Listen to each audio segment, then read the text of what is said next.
Hi అండి. ఈరోజు back నెక్‌లో pot neck shape అయితే చూపిస్తున్నాను. ఇదొక సిస్టర్ అడిగారు చూపించమని పాట్ నెక్‌ని. అయితే ఇప్పుడు మనం దీనికి నెక్ 3 ఇంచెస్, షోల్డర్ కూడా 3 ఇంచెస్ తీసుకున్నాం. ఫ్రంట్ కూడా అలాగే తీసుకోవాలి. ఇప్పుడు కింద లెంత్ వచ్చేసి 3 ఇంచెస్ తీసుకోవాలనమాట.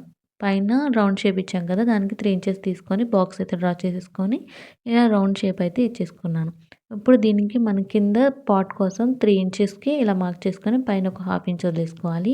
ఇక్కడ హాఫ్‌కి మధ్యలోంచి ఒక 2 ఇంచెస్‌కి ఇలా మార్క్ చేసుకొని కింద ఒక 1 ఇంచ్ నుంచి ఇలా రౌండ్ నెక్ అనేది తీసేసుకోవాలన్నమాట. ఇలా తీసేసుకుంటే మనకి పాట్ షేప్ అయితే రెడీ అయిపోతుంది. ముందైతే పైన రౌండ్ నెక్‌ని కట్ చేసేస్తున్నాను. ఇప్పుడు నెక్ అనేది మనకి ఈక్వల్‌గా ఉంటుందా లేదా సరిపోతుందా అని చెక్ చేసుకొని తర్వాత పాట్ షేప్ అనేది కట్ చేసేసుకోవాలి. ఇలా కట్ చేసేస్తున్నాను చూడండి. నేను చెప్పే ఈ మెజర్‌మెంట్స్ డ్రెస్సులకి ఎక్కువ యూజ్ అవుతుంది. బ్లౌజులకి సెపరేట్‌గా ఉంటాయండి. మీరు ముందు ఇదైతే డ్రెస్సులకి యూజ్ చేయండి. ఈ నెక్ అయితే రెడీ అయిపోయింది కదా! పైనైతే మనం పోట్లీ బటన్స్ కానీ, హుక్స్ కాజా కానీ పెట్టుకోవచ్చు. మీరైతే ఎక్కువ శాతం థ్రెడ్స్ యూజ్ చేయండి. థ్రెడ్స్ అయితే స్ట్రాంగ్‌గా ఉంటాయి. అడ్జస్టబుల్‌గా కూడా ఉంటాయండి. మీకు నచ్చిందనుకున్నాను. నచ్చితే లైక్ చేయండి. సబ్స్క్రైబ్ చేసుకోండి.